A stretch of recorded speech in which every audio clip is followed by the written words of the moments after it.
muted. So it's my first time on Zoom.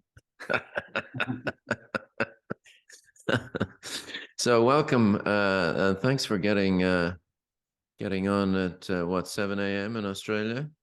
Yes, it's not too early for us, as you know, but yeah, it's all good. And tell me about the background. The background, this is a typical scene when we're out on the boat. And this was actually a photo taken off Fraser Island, halfway up the coast of Queensland, although they've just changed the name of Fraser to Kagari, but, as the Indigenous name. Well, we'll come back to the boat in due course, I'm sure, during the conversation. So thanks very much for joining this. If you've seen any of these podcasts, you know it's called Surgeons' Lives. And the subtext is stuff that matters. I guess that's where the boat maybe comes in some way. But what I normally ask people, and I will ask you to do, is to start it off with a brief life story to date, starting with the words "I was born in." Wow, that's a good question. I was actually born in Papua New Guinea, in Port PNG, yeah. PNG, yes. I spent my first 3 months of life in PNG, where my father was up there working with one of the Australian Airlines as an aircraft engineer, and then we moved back to Melbourne, which is the sort of the home place where I then grew up. And then I was about 14, just about nearly 15, I found myself on a plane on my own and went across to Vancouver to visit some relatives who were living over there.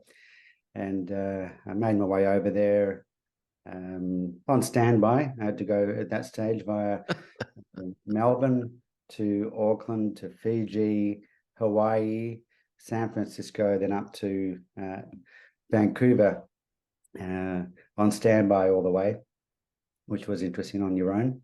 Yeah, I'll bet. When I got there, I enjoyed myself, and I said, "Look, guys, would you mind if I stay and went to school here?" And they sent off a telex at that time to my parents, because this is back in the mid-70s. And they said, "Well, look, we've got other boys here to look after, so you take him." And so I then spent a year in Vancouver, which was my first introduction to North American life. And I guess my first love of my other interest, which is snow sports. Yeah. So my uncle then taught me how to ski in the local Vancouver mountains there. And again, what age were you then? I just turned 15 Okay. in the first week that I arrived. Yeah. Okay. Yeah. And they managed to get me into a school, and they put me into a combined year 11, year 12 group. And I was keen to learn a bit of skiing. So he got some gear from the next door neighbor, which was some leather lace-up boots. Oh. And probably my most famous skis that were given to me then was a pair of Lamborghini skis. Actually named after Claude Quillet. Yeah, Jean-Claude Killy. Actually, Lamborghini was the brand. So that's how I learned to ski, and I've loved it ever since, and introduced the family since then. And so we now have a place in Canada, which we've had for, I guess, nearly 20 years now. So I go back there every season. And okay. Spend 4 or 5 weeks each season there. And we tend to also ski here in Australia. Yeah. Less so recently, but having said that, we'll be down there in 58 sleeps. So before you were able to recreate your life with the place in Canada and all of that sort of stuff, there was the small matter of pursuing a medical career. Your dad was an engineer. Where did the medicine come from? I don't know where the medicine came from. When I was in Canada, I did biology. There was a combined year 11, 12 biology. and did well at that. And that seems to sort of, I guess, piqued my interest in sciences. And it just seemed a natural progression to go from there into medicine. Got into Monash Medical School in Melbourne. And towards the end of that, I was tossing up, 1 week I wanted to be a gynecologist, the next week I wanted to be a cardiologist. Somewhere in there with my first week as an intern, and that's straight out of medical school, I was sent to a slightly regional hospital. And after 5 o'clock, you were it. So there was no consultants, there was no registrars, and I was it for surgery for this hospital, which is only about 50 kilometres outside of Melbourne, down in Frankston on the peninsula. And so as an intern, I got to do lots of appendicectomies and even nailed some hips and everything else, sure, with consultant supervision. But this is a sort of exposure that you didn't get, or certainly don't get to do these days. No, not at all. And I came to that realization very quickly in my first term that surgery actually helped people and helped them pretty quickly. Right. As opposed to my next rotations doing medicine, where you change a medication and change another medication. The patient's still there a few weeks later. Nothing's really changed. And so it's sort of gone on from there. And then, for the North American people who might watch this, medicine in those days was sort of the British model. So straight out of high school into medical school, straight out of medical school into whatever you decide, but you don't have to decide, as you say. And I mean, some people take years to decide, but exactly, you don't. Yeah. So you basically do a few years as a house officer, junior house officer, and then decide what you want to do from there, whether it be general practice or one of the other specialties. Yeah. And surgery was my goal at that time, and then gone into general surgery.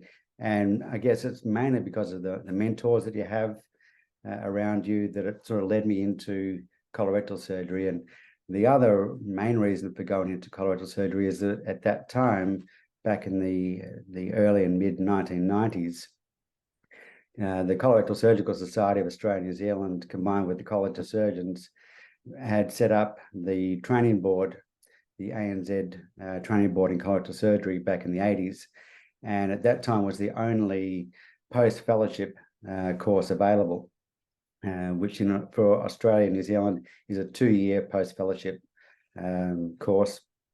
And so I was very lucky at that time to get into that. And even more lucky to have my first preference, which was to go to Royal Brisbane. Right. So at this stage, you were still a boy from Victoria, and everything that meant, which is, I guess, some people outside of Australia may not recognize that it's a different country in some respects. I mean, it's not the same as Brisbane. Queensland is not the same as Victoria. Is that a fair comment? Yeah.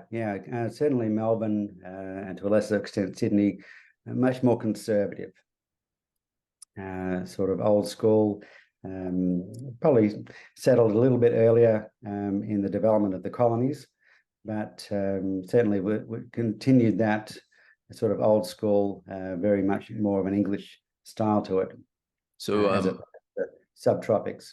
So when you went to Brisbane, were you just going to go for the year or two, or had you just decided? For the year. Yeah. So at that stage, we're talking the mid 1990s, and Russell Stitz, who was head of the unit back then, Russell was a pioneer in minimally invasive surgery, having done the first laparoscopic colectomy back in 1991 for the Southern Hemisphere, and that was monumental step to take, because at that stage he hadn't done any laparoscopic surgery.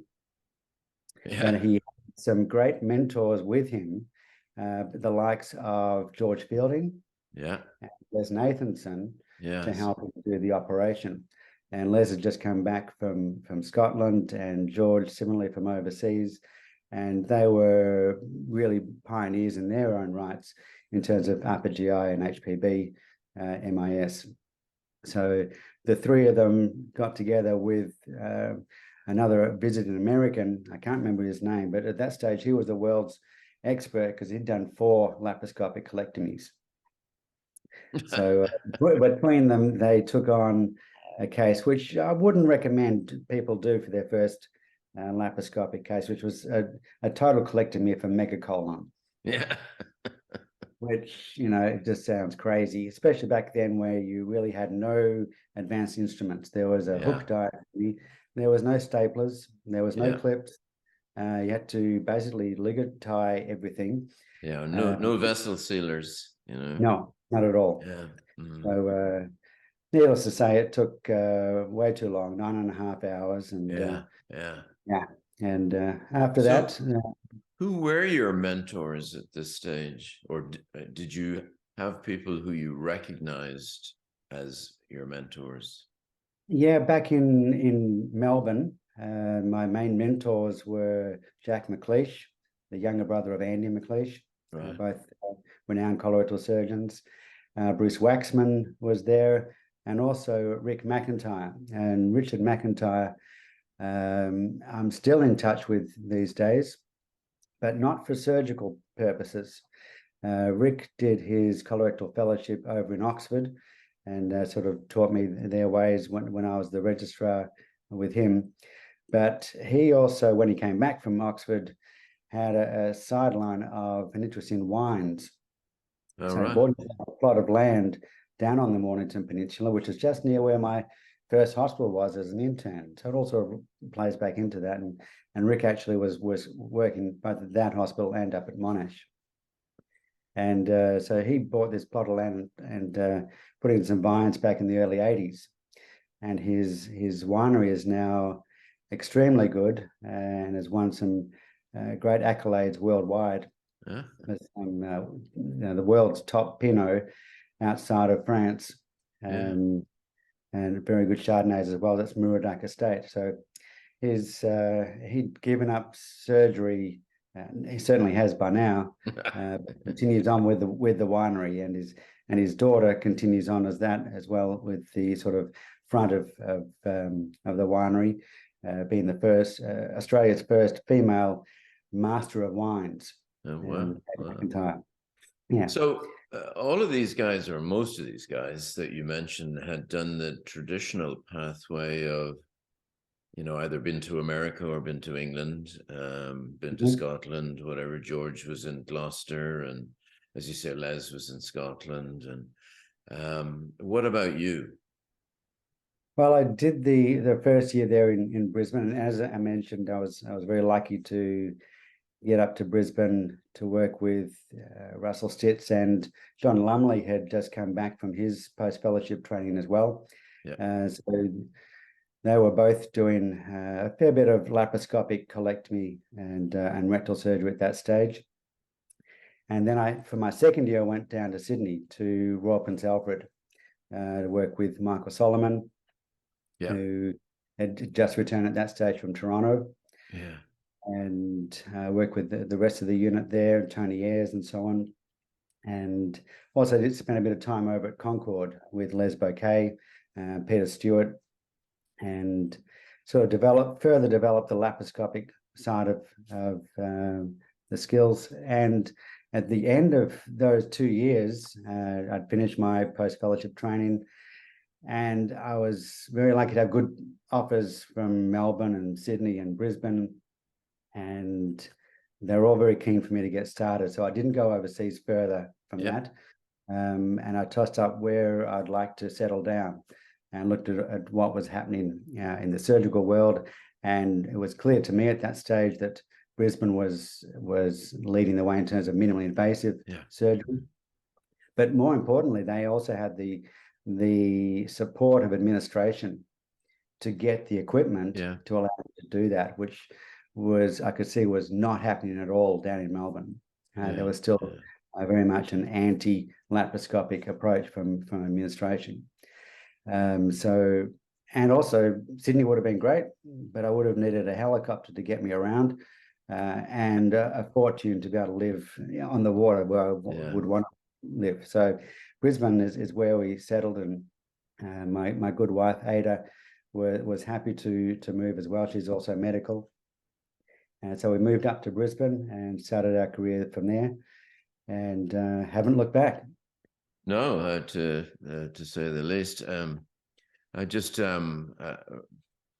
mentioning all those names, who of course I knew as well from my trips, etc. I always remember, I don't know if you recall Russell's great story of his Range Rover, and having bought this Range Rover, it would not start, and he had to summon the guys from the dealership because the car was stranded. His fantastic Range Rover that he'd spent a fortune on, and it's a pretty classy motor, etc. And he was a very important surgeon, and there were lives to be saved. And this Range Rover wasn't working, and this guy came out from the dealership, and Russell was somewhat humiliated to be informed that he did actually have to put it in park to start it. The automatic box. So his magnificence as the important surgeon was a little diminished at that moment. Somewhat, yes. I'm sure we've all done that in our lives with other things.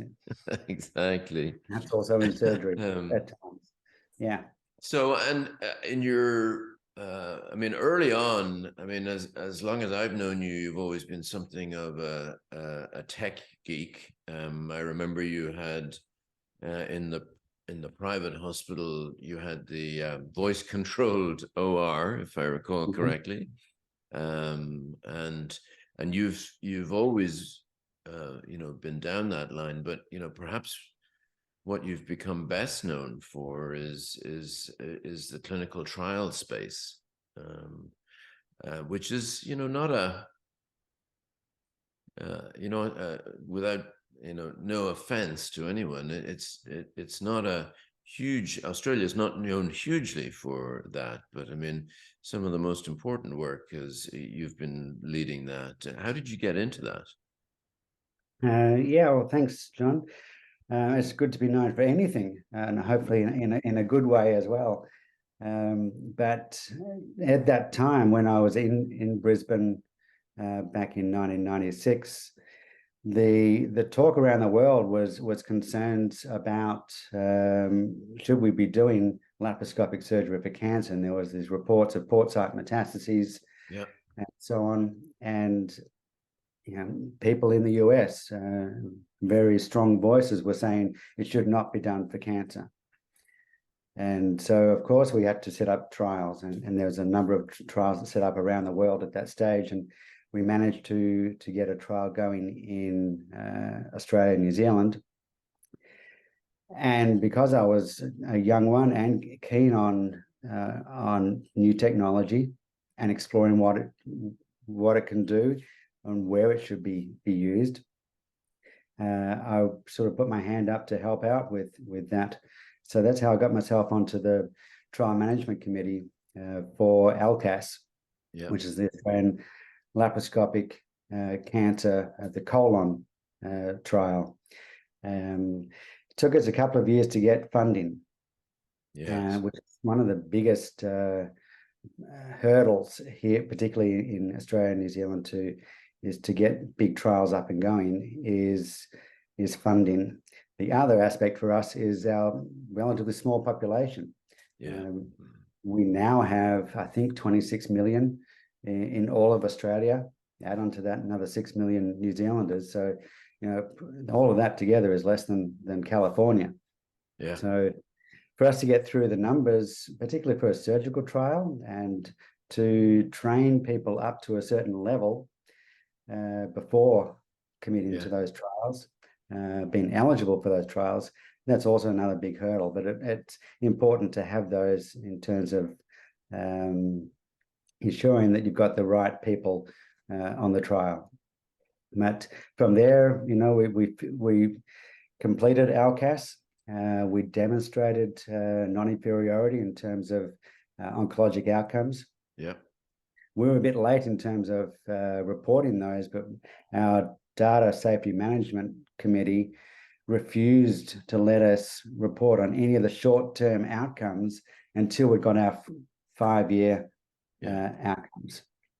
So I think because of that, everything else got published before that. The classic, the cost trial and Color won, and they came out with their early data. By the time we put ours out, everyone had moved on. And that's when we had to move on as well, because LCAS was purely for colon cancer, and we did not include rectal cancer in that at all, which I think was the right thing to do back then. Oh, yeah, for sure.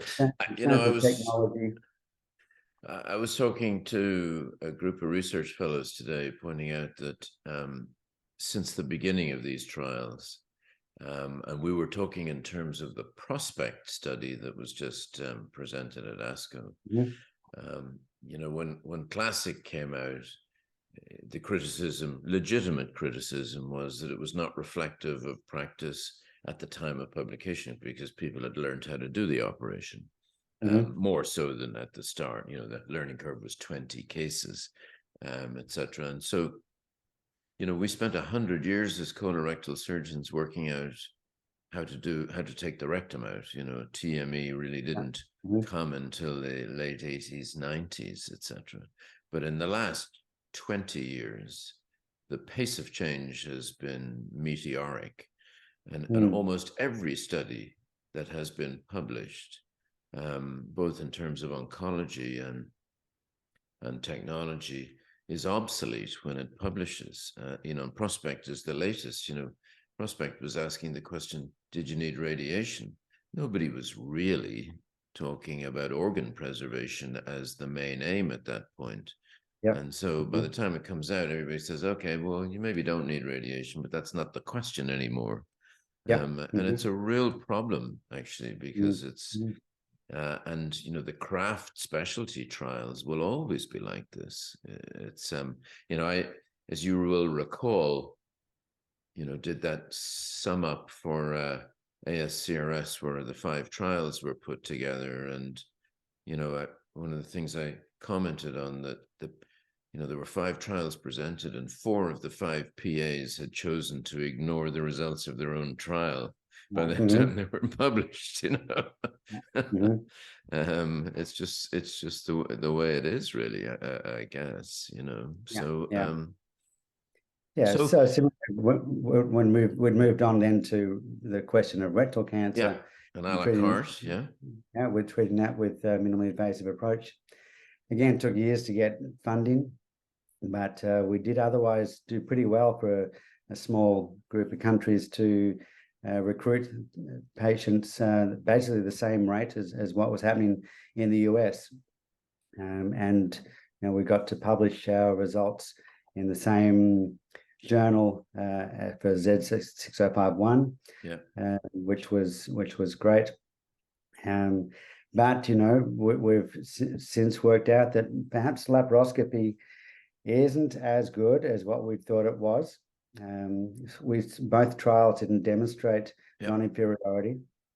The Color 2 and the Korean one, as you know, did demonstrate that, and in terms of disease-free or oncological, disease-free and overall survival. But the concerns about some of those aspects of the trial. In the meantime, as you know, the world has moved on to robotics. Or transanal TME, and although there are concerns with that as well. So, the world will keep on moving on, but I think we're going to get better at working out the answer to the question, perhaps in different ways, and certainly less as silos. So doing things more as international trials rather than little countries here and there. And there are groups in the United States that take the view that rectal cancer is a medical condition. And whilst I'm pretty sure it isn't a medical condition in 2023. I suspect it's rapidly becoming that way. I mean, the rate of organ preservation has rocketed, and I'm sure that'll be wrong, but it's going that way, etc. Exactly, and that's going to have a big effect, flow-on effect in terms of training. Oh yeah, coming for through. Where in the past we were doing 50, 60, 70 rectal cancers each a year. And now they'll be lucky if they get 10 or 15 for a sure. year in their training. So it's going to have a big effect on that. So, as you know, Andrew, I'm a big fan of Australia, and I always enjoy going there and visiting with friends, etc. But I wanted to ask you how you have managed this business of the tyranny of distance, and being part of mainstream colorectal surgery internationally. I mean, you go back to the era of Turnbull, Gallagher, and Hughes that used to travel together, and that was when traveling was quite challenging. And the Aussies, like they're like the Irish. They like to punch above their weight and bitch and moan about how nobody takes any notice of them, etc., etc. Now the world is a much smaller place now, but Australia doesn't clearly, like a lot of places like that, get the true recognition for its contributions. How is that? How have you managed that in terms of? Have you seen that change over your career? I certainly have, and that first trip I made to North America, as I mentioned back in the 70s, I had to go make multiple stops because the plane didn't go that far. Yeah. Now you can get anywhere in the world, and soon you'll be able to go Sydney, London, non-stop direct very soon. So the only tyranny then is jet lag, but with the improved planes, even that's becoming less of a problem. But yeah, the Southern Hemisphere, I think in general, often doesn't get considered. I wouldn't be far off being true in saying that, but I think certainly in this century, in terms of communications, I think there's been a greater involvement of the Southern Hemisphere, greater diversity in societies and their executive boards. And I think that has broadened their horizons more, so that it makes it perhaps easier for the likes of those coming from lesser known areas to be involved. And certainly I've felt very welcomed in all the societies I've visited around the world, and been very fortunate to make great contacts around the world. Certainly had missed those contacts during the pandemic. It's certainly not the same doing it via Zoom. It's been great, in the last 12 months to reconnect again, just after the American meeting over in Europe, and reconnecting with others over there. And so I don't think there's that tyranny of distance anymore in terms of being able to do collaborative trials. We've just completed the pilot study of roller cart. So that's our next one on from a la carte. This is robotic versus laparoscopic for right colon cancer. And we've included Jim Kahn and others from the UK. The US was to be involved in that as well, but for various finance issues, they didn't get involved in that time. But hopefully, going forward into the full trial, we'll be able to incorporate UK, Europe, Ireland, Asia, USA, and Australasia, with surgeons all very keen to be involved with this next part of the trial. And as long as funding can get sorted out, we can hopefully then complete the trial in a very short amount of time. So that tyranny of distance doesn't exist so much anymore. And I think as long as you keep on putting your head up above the water every now and again, just to sort of wave and say, here we are, I think people are happy to be very inclusive. So it's a good segue. So when I first visited you, I remember you had a house on the water and kayaking to get fresh morning bread, if I recall correctly. You do have a good memory. And you have clearly upgraded from the kayak. So tell me, you mentioned your snowboarding and skiing and winter sports, I should say, interests, etc. But you and Ada are obviously sailors. Tell me about that. How did that all start, apart from the fact that it would be stupid not to, because you're on the water in Brisbane? Yeah, well, I guess that was part of the reason for being there. But no, I've been sailing all my life since I was a child, and went sort of through the Sea Scouts down in Melbourne. Some of you may be aware of the Brighton Beach beach boxes there, sort of colourful area, very well known. And the Sea Scout Hall was right there on the beach, on the sand. So that's how I grew up, going out every Saturday, rain, hail or shine. And there wasn't much shine in Melbourne, but a lot of rain and a lot of cold Saturday afternoons. But we just went out every weekend, and we built a few boats together, and with my father as well. We sailed down to Tasmania on one of the boats that we'd done up. It was a little 28-foot timber boat. And going across Bass Strait in something like that was something you don't ever forget. But it's also, if you're wise, something you never do again. I was going to say, yeah, that's it involved quite a lot of lack of imagination. Yeah.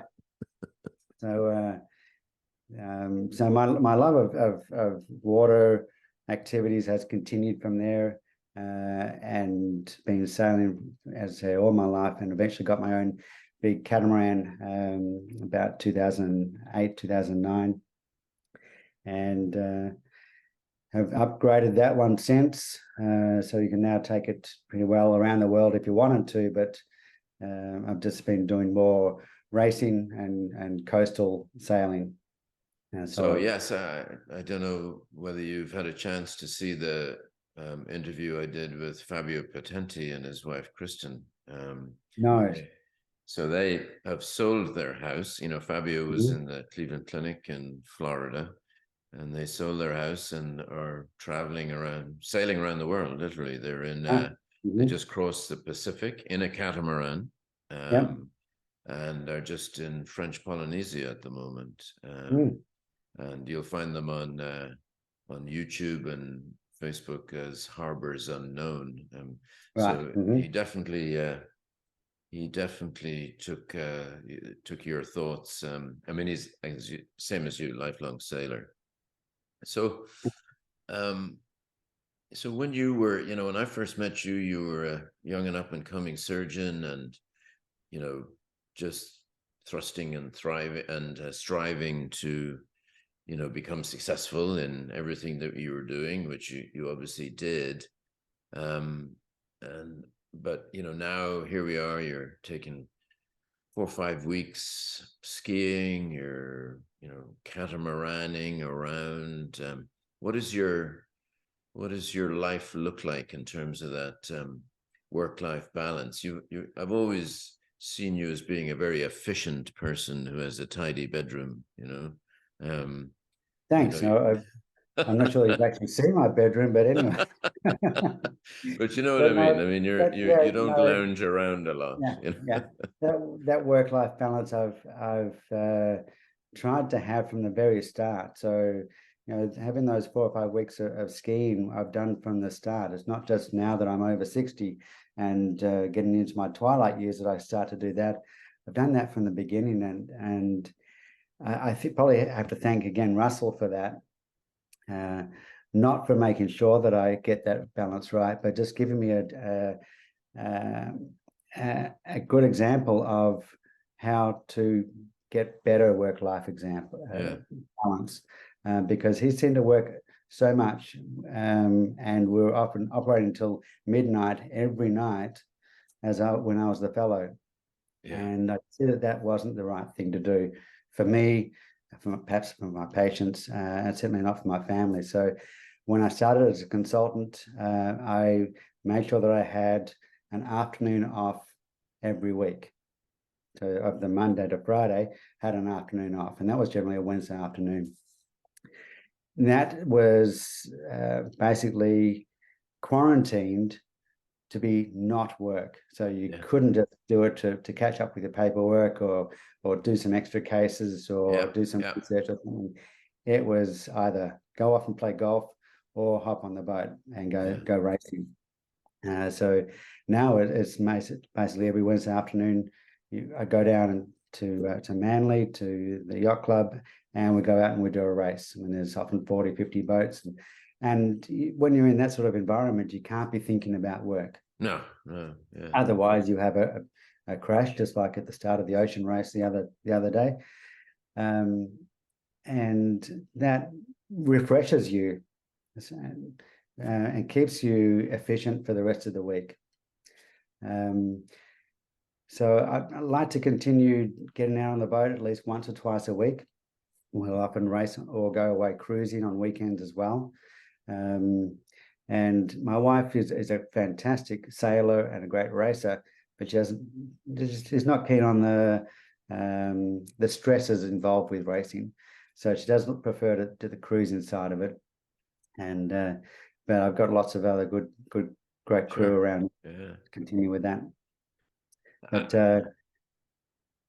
no, go on. Yeah. So it's important to me to get that work-life balance just right. And with the skiing, we've got one son, and he's been brought up since he was 2.5 with the skiing. Yeah. And now the three of us are, we're actually all Canadian ski instructors, certified ski instructors, and so long term, we hope to spend more time on the snow. Yeah. And probably working as ski instructors. And spending a bit more time there, a bit more time here, but still continuing to work long term. Yeah, well, that was going to be my next question. I ask, most of the people that I interview, not everyone, because, some of the people who are, shall we say, in the prime of their career rather than heading towards the autumn of their career, whatever those words or phrases are, but around the world, retirement thoughts and plans differ wildly. In the NHS, it's 65 is the NHS retirement age, but most people retire at 60. That does not happen in the United States. Some people, like Rob Madoff, just retired and went cold turkey and is delighted with that decision, whereas others tell me they're not done yet and they want to keep working in some way, shape, or form. What is your, first of all, what do you think intellectually about that? Do you think surgeons should be operating on people when they're 80? And what about you? What is your thinking? Do you have a walk away date, or is it mulling over in your mind? Yeah, it's something that we've always been considering for a little while when you get to this age. And a lot of discussions with colleagues about what they're doing and so on. John Lumley, he's only 2 years older than me. He's just retired cold turkey. Yeah. And I'm sure he's enjoying himself with that. But for me, I can't see myself doing that for another 10 years or so. I'm still fit and active, and I think I still operate better than I ever did. And it's part of the technology that allows me to do that. 85% of my cases now are robotic. If I had greater access to robot, it would be even more than that. But it's 100% minimally invasive. So I don't do any open surgery anymore. So you're not bending over and getting the sore back and the sore neck. Laparoscopically, I think ergonomically it's not great, but robotics allows it, if you're doing that properly, allows you to preserve your body. And it does help in terms of vision and in terms of tremor and everything else. So it allows you to maintain that precision. So yes, the robotics may allow me to operate for longer, but the biggest factor there, the thing we don't often think about, is the thing that actually thinks, which is the brain. Yeah. So it's your cognitive level. Yeah. So I think as long as you've got the physical side, that's great, but it's important to have the cognitive side. How do you react? How do you make the right decisions about what to do in this particular case? And I think that's going to be the limiting factor for me, probably for most surgeons, as the time to consider putting down the tools. You could probably continue on if you wanted to in some other aspects, such as research or training, or doing other things that are perhaps less cognitively taxing, such as colonoscopy and so on. So who's going to be the person that'll tap you on the shoulder saying, Andrew, I think it's time? Well, hopefully there isn't someone who taps me on the shoulder and you can make that decision first. But I suspect that person's probably going to be my wife. Right. Okay. Do you think there should be? A couple of surgeons have said to me, maybe we should all be tested beyond the age of 60 or 65. Yeah, I'm not sure about that. And how would you test them? Because I think the big part of that is that cognitive side of it. But my wife has been my assistant in surgery for the last 25 plus years. I have, for one day of the week, I have the fellows for the other days of the week. So they're all good litmus tests for you about how things are going. And you've always got them talking over your shoulder about, should we do this? Or I don't know if that's the right thing to do there. Some fellows are much more forward than others in they'll approach that. And my wife is always forward in how she tells me how we're operating that day. And if we finish the day and she says, that was a really beautiful operation today, I know things have gone well. So now you can't. I'm sure she's going to be the one. Yeah, well, you must promise not to tell her this, but of course the fellows could be in the OR going, those two are past it, Nobody realized. Yeah. Nobody has the nerve to tell you. So listen, how would you like to be remembered, and how do you think you will be remembered? I'm not sure if I even want to be remembered. It's not why I do surgery. It's certainly not why I do trials or anything else. It's all for purely personal reasons of wanting to explore and find the answers for myself. I enjoy technology. I enjoy exploring new technologies and giving them a fair go. But hope to be able to pass on that enthusiasm for academic surgery. I wouldn't call myself a true academic surgeon because I'm not. But that desire to explore and to teach others, and to teach others how to do things properly and not give them one sort of set of goals and they go off and do their own thing and they think that they've achieved it, but really they're not doing the operation that you actually showed them to do. Yeah. And I think there's so many good examples of that. And one that comes to mind immediately is ventral rectopexy for rectal prolapse.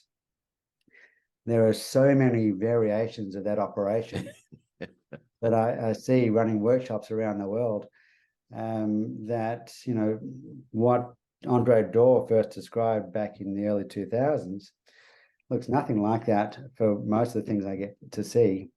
But also he's moved on a lot from then, and as I have in terms of how the operation's actually done. So it's important for, sometimes perhaps in the UK, an operation might get a bad name, but it's not actually the operation the other people are doing. I think it's the 21st century version of PPH. You know, when PPH came out, everybody decided to do it. People who never did hemorrhoid work decided to do it, and it was not a happy story. When ventral rectopexy came out, a whole bunch of people said, "Hey, look, that looks easy. I think I'll do that."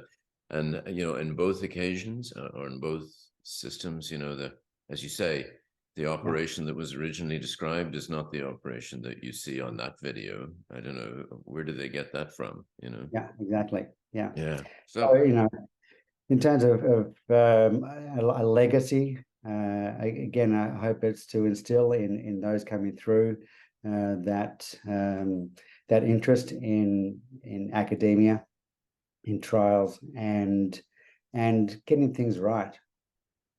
Well, I think your team and your staff and your fellows would be, they'd be quite content if the legacy you left them was the catamaran, I think. I'm sure they would. Yes. Okay, so we'll just before we wrap up, I'll ask you a series of quick-fire questions, which are very sort of formulaic, and I'm sure you've heard them all before, but you don't get a chance to think about them. There are no right or wrong answers, other than the fact that I clearly know what the right answer is. So here we go. You ready? Okay. Okay, cricket, rugby, or footy? Footy. Beer or wine? Wine. Mac or PC? Mac. Beach or mountain? Oh, good question. Probably go for the mountain. If that was sea versus mountain, it might be different. But the beach, that's lying on the beach, don't care for it too much. Beatles or Stones? Probably Stones. Cats or dogs? Can I go back one and prefer Elvis? Cats or dogs? And definitely dogs. Okay. All right, Andrew, listen, thank you so much for spending the last wee while chatting. It's been great fun. It's great to see you. It was good to see you in Seattle. I think we've both aged quite gracefully. Thank you too. And don't look too decrepit at this stage in whatever season it is of our careers and lives. Well, thanks for thinking of us down here in the Southern Hemisphere. It's a pleasure and great to see you. Yeah, you too.